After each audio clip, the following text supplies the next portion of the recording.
Welcome back to the channel. Today I've got a selfie stick. Hey! Also, we're going to do some work on the tractor.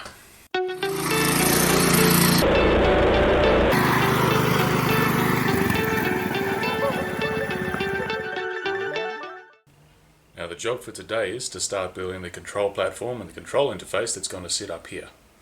Problem is, to do that, I want to have the tray on it so I can make sure that they sit in the right position relative to each other.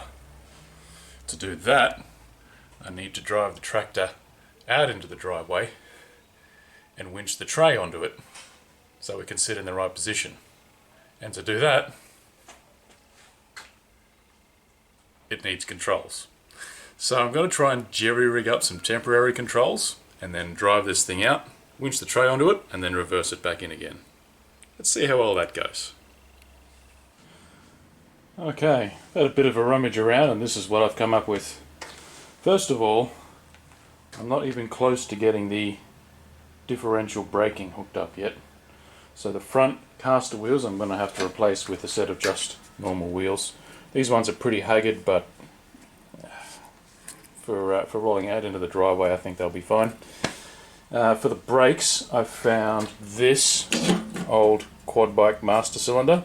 This is great because it's got a locking handbrake built into it. So I can pull the brakes on and flick that little lever over and lock them in place. This old, I think it's a bicycle brake lever, can be my throttle. And I've got this bit of scrap tube that can go into the receiver hitch. And then these handlebars I can weld on there for the controls, and that'll give me throttle and brakes. For the steering, I've got these fantastically chintzy Chinese jumper cables and this spool of smaller wire I can use to connect the battery up to the steering motors and solenoids that they need to run.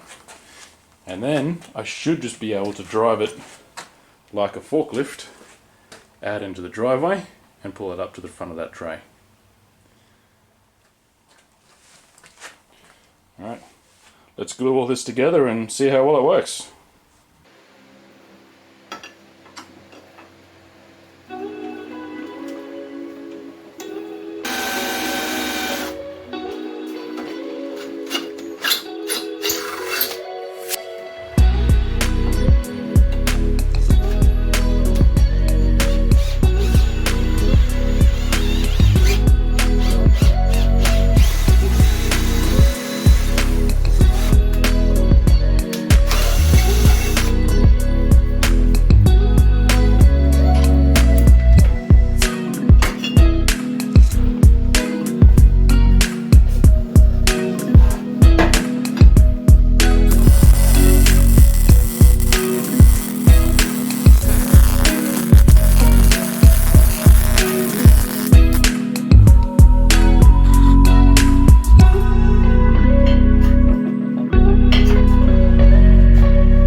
Okay, throttle cable is hooked up to the engine. Works pretty well. I found this old brake line. You would have seen it on the table earlier, connected to the rear caliper off something or other. I'm using that to run down to my pinion brakes, which are going to act as just brakes for this exercise. Amazing news though, the master cylinder side glass is absolutely hammered and leaks. So that's fun. I do have another master cylinder I can put on there. I think it might actually be brand new, but it doesn't have this handbrake locking thing. So I might have to get a little bit creative with the chocks, or zip tie it maybe. I don't know. I'll figure it out. I'll throw that on, bleed the brakes, and then we can start playing with the electrics. That's going to be fun. Yes. Moving on.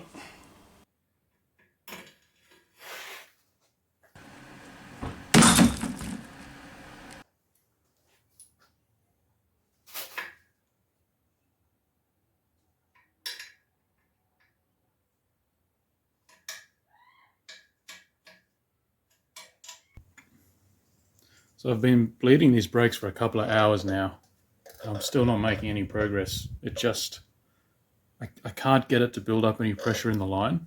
So it's gone to the point now where I've robbed the master cylinder and the cable off the turf surfer that I know works. And I'm running it directly to one of these calipers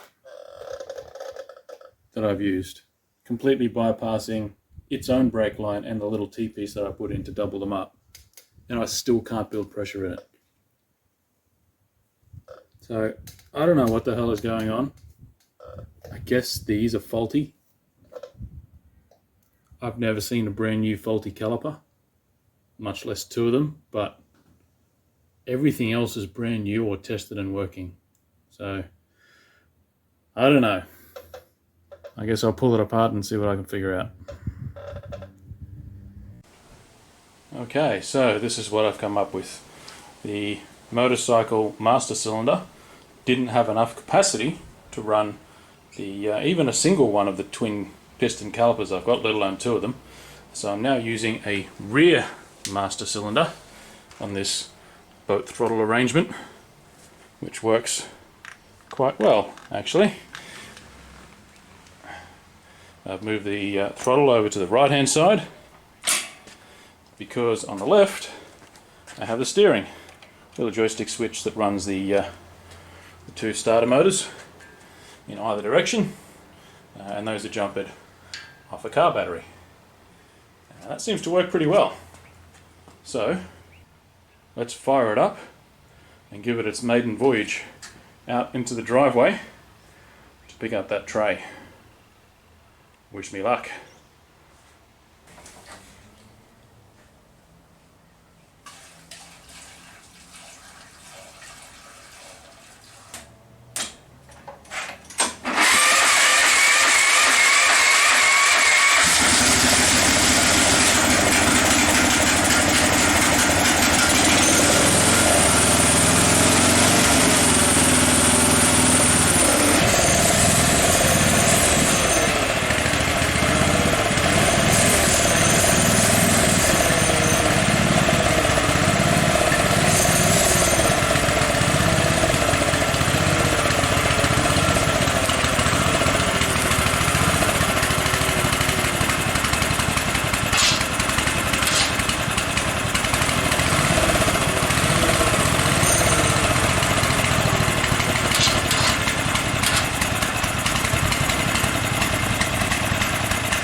should just slide down.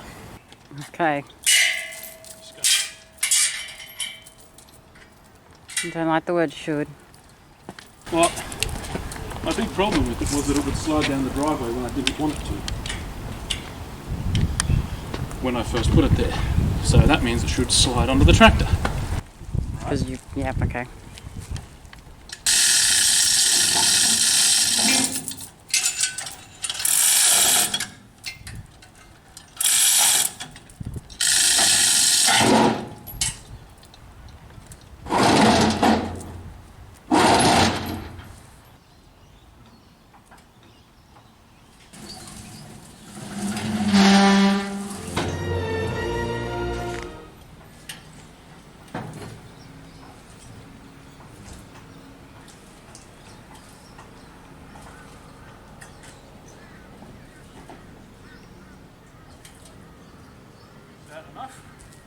It's like level with.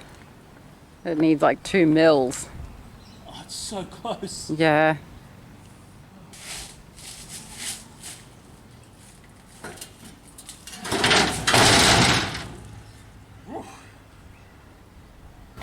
It should just slide down.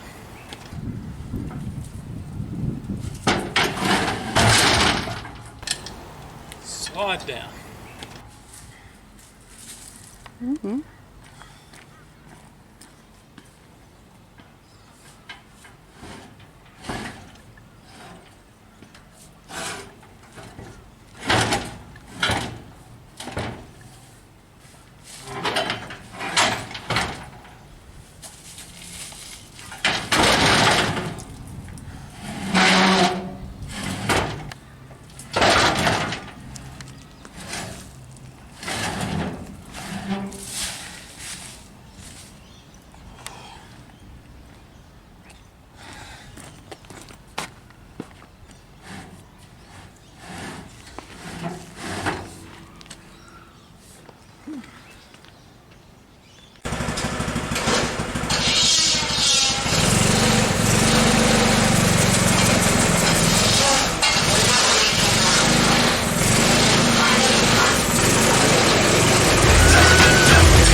As you can see from the smoke coming off that clutch, that was everything it had trying to push its own weight up the driveway. So clearly it needs more gear reduction. So I might have to revisit that jackshaft idea, I think.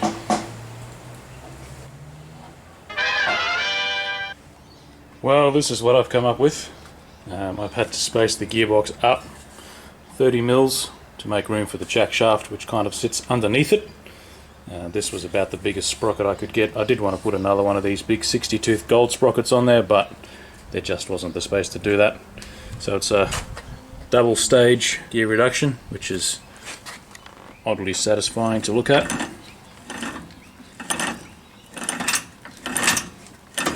Secondary stage down there is tensioned by this plate here, which pivots around this point and lifts up like that, and there's a tensioner bolt here to hold it in place.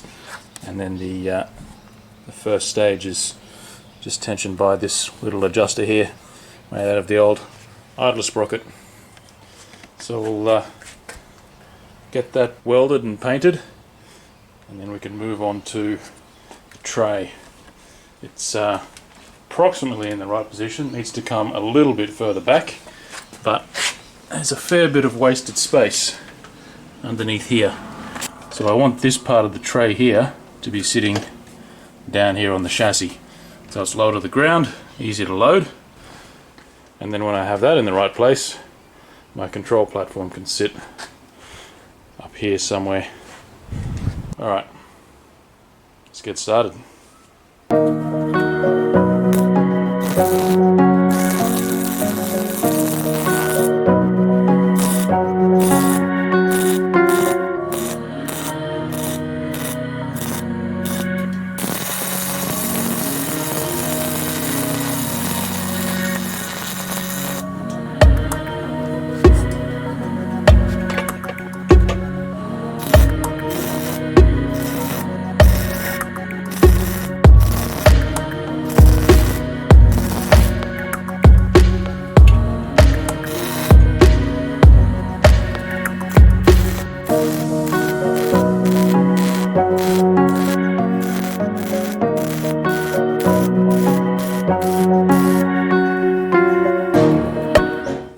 Alright, get everything welded up, bolted back in.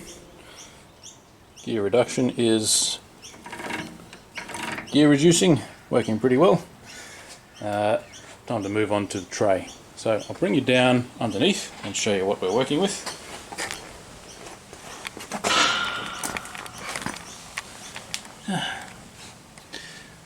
So we've got all this structure underneath here. This upper beam and then these cross beams here, all of this has got to come out because I want this part of the floor to sit on this part of the chassis. So I've already got the mud flap brackets off on this side and the tail lights off. It's just a case of unbolting everything bit by bit and lowering the tray down onto the chassis, and then I can make up my own mounts that'll attach it on there.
Okay, so we're down under the tray.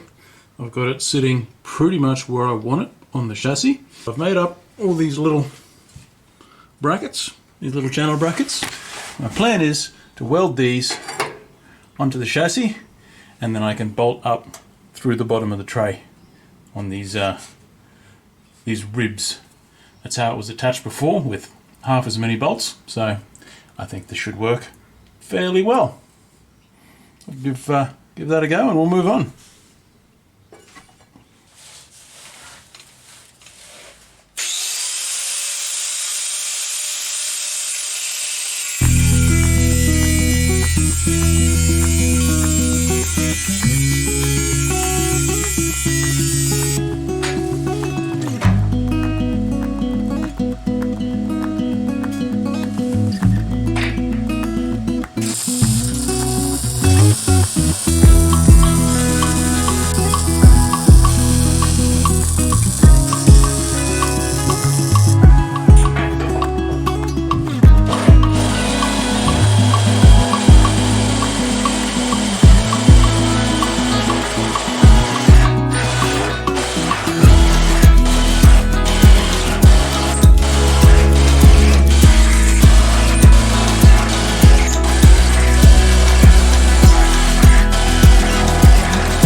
Now that that's done, I need to do the final welding. For that, I'm going to get some help. Computer, activate the EMH. Please state the nature of the mechanical emergency. I need you to back this thing out and do the final welding in paint. Damn it, Jack, I'm a mechanic, not an engineer. You're a hologram. Holograms don't get sunburned. Have fun. Fine.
Well, that's my job done.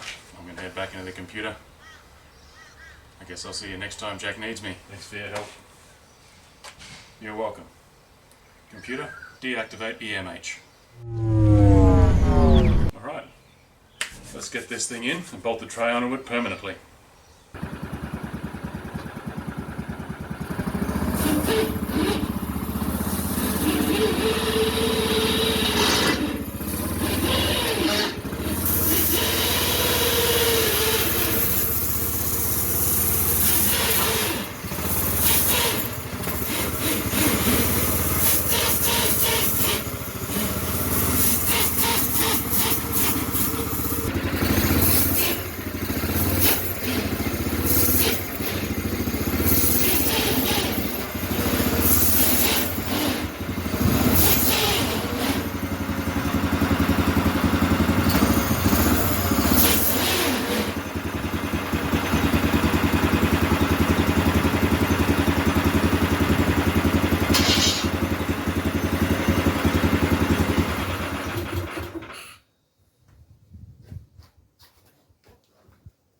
Okay, tray's bolted down, which has meant I have been able to use it to create a bit of space for building the next part of the project.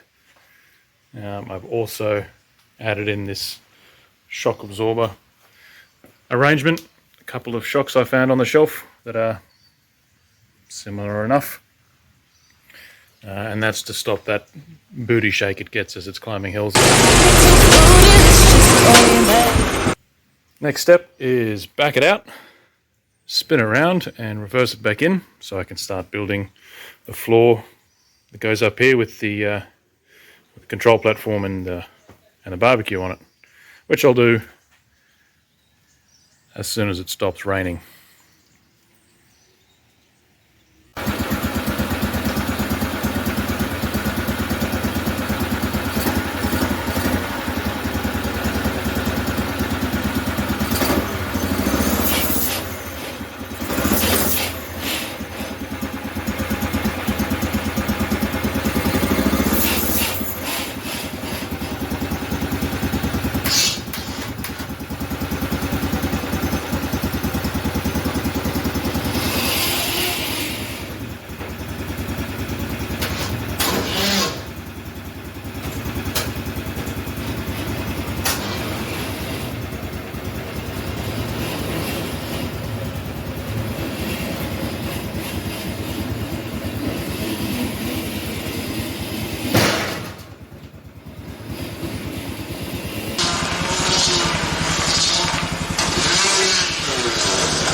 Well, that kind of worked. Had a couple of problems which prevented me from actually spinning it round and backing it in, which is what I need to do. First problem is that battery's nearly flat and it's barely steering at the moment, so I have to throw that on charge before I can do much else with it. Also having some problems with the chain. It threw off the secondary drive chain here because this adjustment plate is deflecting that way under tension, which just causing that sprocket to move in that kind of arc, which is not only knocking it out of alignment but moving it closer to its tensioner. So it threw the chain off. It's also, I don't know how well you can see that down there, this tensioner plate here is deflecting underneath the chain tension, so I think I'm going to have to constrain the far end of it against the chassis rail there underneath the alternator, and figure out how to stop this from deflecting. It's not by much, but these chains are so short it doesn't take much, so I have to have a bit of a play with that. But I'll do that, probably off camera. It's not going to be very interesting, and then we'll have another go at spinning it round and reversing it in so I can make the floor for me to stand on and drive the thing with some permanent controls. Okay, so this is what I've come up with. It's a chain case, I guess, made out of 3mm steel plate, which is 11 freedom gauges, I think. Still got the same jack shaft on there with the same sprocket and the same gear ratio, which was more than enough to have it climb up the driveway with barely any throttle. It actually works really, really well, and it's really, really strong.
The tension on this chain is adjusted by sliding the jackshaft bearings, which live inside this metal case, up and down on these bolts in the slots, and then the whole thing pivots on these bearings around the shaft, and is adjusted by this turnbuckle tensioner down here.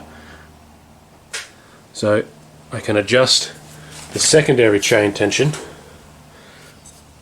that one, on the pinion sprocket, without affecting the first stage tension. So that works really, really well. The only downside is I've had to move the alternator a little bit further away. Not binding on anything, and it's within the travel of the tensioner, but the belt is now too short, so I've got to get a new belt. But that's not an immediate problem. For now, it moves around, it drives. Next step is building this platform, but this video is long past overdue, so I'm not going to do that this time. I'm actually getting ready to move house, so I'll upload what I've got so far. The next video will be at the new place. I'll get the platform on there, and then we'll start doing the final controls with the differential steer, and then we can put the caster wheels back on the front and see what this thing will do. But so far it's proving to be a really handy little mobile platform.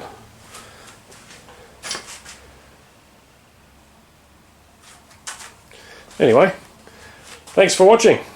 See you next time.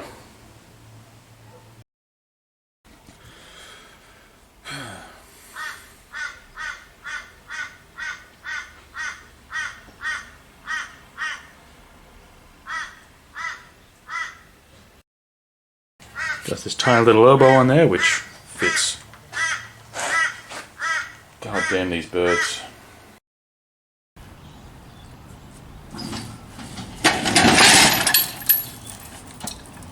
Fine.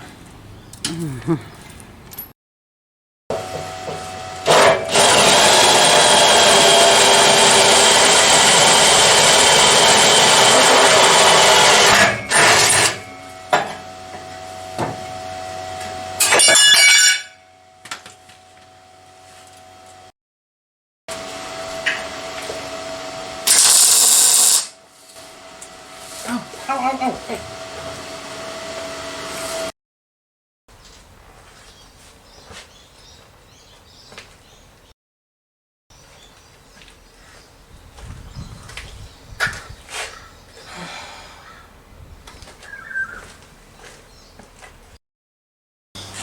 had some problems with the chain.